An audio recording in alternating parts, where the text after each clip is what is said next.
स्वागत है आप सबको हमारे चैनल आध्यात्मिक रहस्य में। हमारे साथ इस रामायण की यात्रा में जुड़ने के लिए बहुत बहुत धन्यवाद। अगर आप पहली बार हमारे चैनल पे आए हो तो प्लीज चैनल को सब्सक्राइब जरूर करें। तो चलिए शुरू करते हैं। बालकांड 20वां सर्ग। राजा दशरथ का विश्वामित्र को अपना पुत्र देने से इनकार करना और विश्वामित्र का कुपित होना। विश्वामित्र जी के वचन सुनकर नृपश्रेष्ठ दशरथ 2 घड़ी के लिए संज्ञा शून्य हो गए। फिर सचेत होकर इस प्रकार बोले, महर्षि, मेरा कमल नयन राम अभी पूरे 16 वर्ष का भी नहीं हुआ है। मैं इसमें राक्षसों के साथ युद्ध करने की योग्यता नहीं देखता। ये मेरी अक्षोहिणी सेना है जिसका मैं पालक और स्वामी भी हूं। इस सेना के साथ मैं स्वयं ही चलकर उन निशाचरों के साथ युद्ध करूंगा।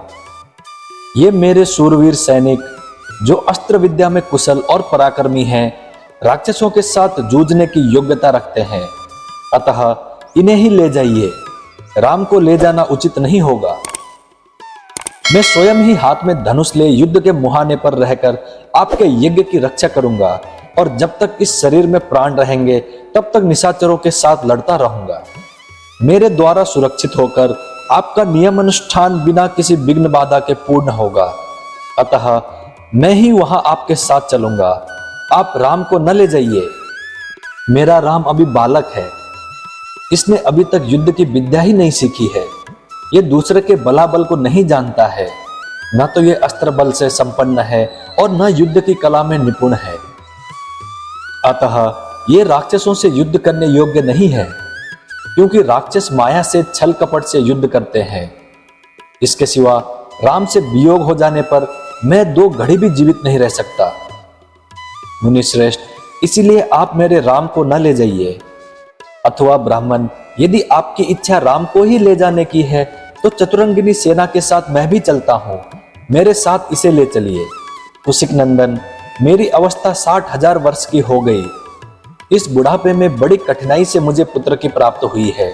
अतः आप राम को न ले जाइए। धर्म प्रधान राम मेरे चारों पुत्रों में ज्येष्ठ है, इसलिए उस पर मेरा प्रेम सबसे अधिक है। अतः आप राम को न ले जाइए।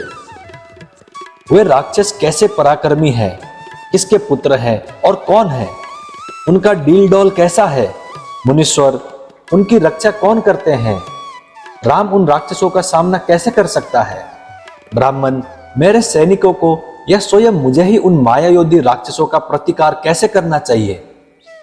भगवान, ये सारी बातें आप मुझे बताइए। उन दुष्टों के साथ युद्ध में मुझे कैसे खड़ा होना चाहिए, क्योंकि राक्षस बड़े बलाभिमानी होते हैं।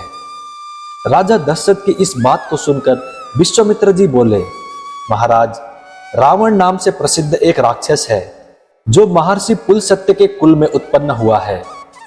उसे ब्रह्मा जी से मुंह मांगा वरदान प्राप्त हुआ है, जिससे महान बलशाली और महापराक्रमी होकर बहुसंख्यक राक्षसों से घिरा हुआ वो निशाचर तीनों लोकों के निवासियों को अत्यंत कष्ट दे रहा है। सुना जाता है कि राक्षस राज रावण विश्वामुनि का औरस पुत्र तथा साक्षात कुबेर का भाई है। वो महाबली निशाचर इच्छा रहते हुए भी स्वयं आकार यज्ञ में विघ्न नहीं डालता, अपने लिए इसे तुच्छ कार्य समझता है। इसीलिए उसी की प्रेरणा से 2 महान बलवान राक्षस मारीच और सुबाहु यज्ञों में विघ्न डाला करते हैं। विश्वामित्र मुनि के ऐसा कहने पर राजा दशरथ उनसे इस प्रकार बोले, मुनिवर, मैं उस दुरात्मा रावण के सामने युद्ध में नहीं ठहर सकता। धर्मज्ञ महर्षि, आप मेरे पुत्र पर तथा मुझ मंदभागी दशरथ पर भी कृपा कीजिए, क्योंकि आप मेरे देवता तथा गुरु हैं।